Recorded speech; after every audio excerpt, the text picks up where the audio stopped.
আজকে তোমার ঠিকানা কোথায় হতো? একটা জিনিস তুমি চিন্তা করে দেখো, যদি আল্লাহ তাআলা মানুষ না বানিয়ে পুকুর পাড়ায় ধরে যুবক, তাহলে তোমার রাস্তা আজকে, তোমার ঠিকানা আজকে রাস্তার মধ্যে হতো।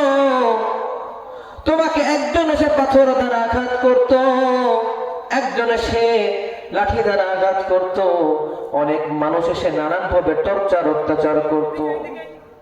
কিন্তু আল্লাহ তাআলা ভালোবেসে মহব্বত করে তোমাকে মানুষ রূপে সৃষ্টি করেছেন। একটা পশু পাখি, একটা পশু চাইলেই সে নিয়ামত ভোগ করতে পারে না, সে চাইলেই পোলাও কর্ম খেতে পারে না, সে চাইলে আল্লাহ তাআলার নিয়ামত ভোগ করতে পারে না, সে চাইলেই ফল খেতে পারে না, সে চাইলেই মাংস খেতে পারে না। কিন্তু মানুষ চাইলেই সবকিছুই খেতে পারে। মানুষকে আল্লাহ তাআলা ইচ্ছা শক্তি দান করেছেন। মানুষ চাইলেই ফল খেতে পারে, মানুষ চাইলেই গোশত খেতে পারে, মানুষ চাইলেই বিরিয়ানি খেতে পারে, মানুষ চাইলেই সব নিয়ামত আল্লাহ তাআলা সকল নিয়ামত ভোগ করতে পারে। কিন্তু একটা পশু সে সকল নিয়ামত ভোগ করতে পারে না। ও মুসলমানেরা, ভালো করে লক্ষ্য করে দেখো, তোমাকে যদি আল্লাহ তাআলা পশু বানাইতো, তুমি আজকে কোথায় থাকতে রে মুসলমান? এই দুনিয়ার মধ্যে যত পশু আল্লাহ তাআলা সৃষ্টি করেছেন, যত মাখলুকাত সৃষ্টি করেছেন, সমস্ত মাখলুকাতের মধ্যে মানুষকে আল্লাহ তাআলা সবচাইতে বেশি ভালোবাসেন, সবচাইতে সুন্দরভাবে সৃষ্টি করেছেন। আল্লাহ তাআলা এই সারা দুনিয়াকে, সারা পৃথিবীকে আল্লাহ তাআলা 6 মাসে সৃষ্টি করেছেন। কিন্তু মানুষকে আল্লাহ তাআলা এই সারা পৃথিবীকে 6 দিনে সৃষ্টি করেছেন।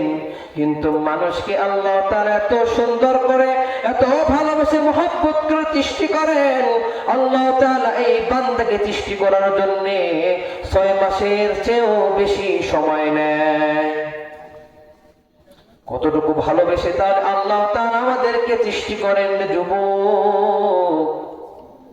একটা জিনিস লক্ষ্য করে দেখো, সারা পৃথিবীকে 6 দিনে সৃষ্টি করেছেন, আর মানুষ সৃষ্টি করেন 6 মাসেরও বেশি।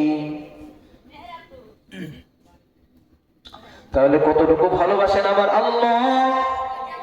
ও যুবক, তুমি যখন রাতে রাতে গুনাহ করো, তিনি চাইলে তোমার চোখ দুটো অন্ধ করে দিতে পারেন, তিনি চাইলে তোমার হাত দুইটা পঙ্গু মারা দিতে পারেন। তুমি যখন হাত দ্বারা গুনাহ করো রে যুবক, তুমি যখন পা দ্বারা গুনাহ করো, তিনি চাইলে তোমার পা দুইটা অন্ধ করে দিতে পারেন।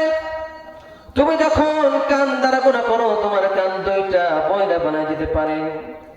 আল্লাহ তাআলা কিন্তু চাইলেই করতে পারেন, কিন্তু তিনি সেটা করেন না, কারণ আল্লাহ তাআলা বান্দারে অনেক ভালোবাসে।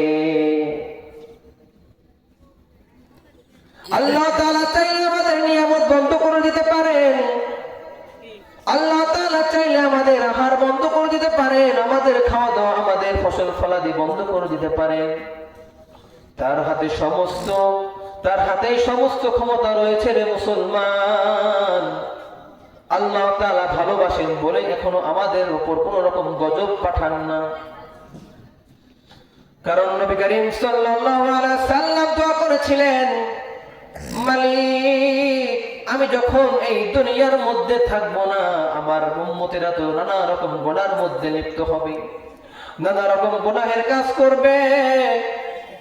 আমার উম্মতকে যদি তুমি ধ্বংস করে দাও, আমার উম্মতকে যেন তুমি ধ্বংস করে না দাও। আমার উম্মতকে ভালোবেসো। আমার উম্মত তো বুঝে না, আমার উম্মত তো অনেক রকমের গুনাহ করবে। এই জন্যই আল্লাহ তাআলা আমাদেরকে এখনো ভালো রেখেছেন, এখনো আমাদের উপর কোন রকম গজব পাঠান নাই। আল্লাহ তাআলা আমাদেরকে ভালোবেসে মহব্বত করে এখনো আমাদেরকে শরীর সুস্থ ভাবে রেখেছেন। কথা বলেন ঠিক কিনা মুসলমান ভাইরা?